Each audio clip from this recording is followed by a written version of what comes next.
एक 16 साल की लड़की एम्मा एक शांतिपूर्ण घास के मैदान में अकेली बैठी थी जब एक रंग बिरंगी तितली उसकी उंगली पर आकर बैठ गई। एम्मा मुस्कुराई और उसे एक अनोखा जुड़ाव महसूस हुआ। तितली उड़ने लगी और एम्मा उसकी ओर खींची चली गई।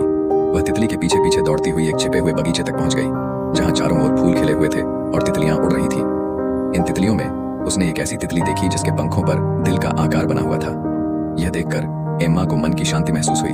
तितलियां धीरे धीरे दूर जाने लगी और एम्मा ने उस जादुई पल के लिए धन्यवाद किया। अपने दिल में एक हल्कापन और खुशी महसूस करते हुए वह घर लौट आई।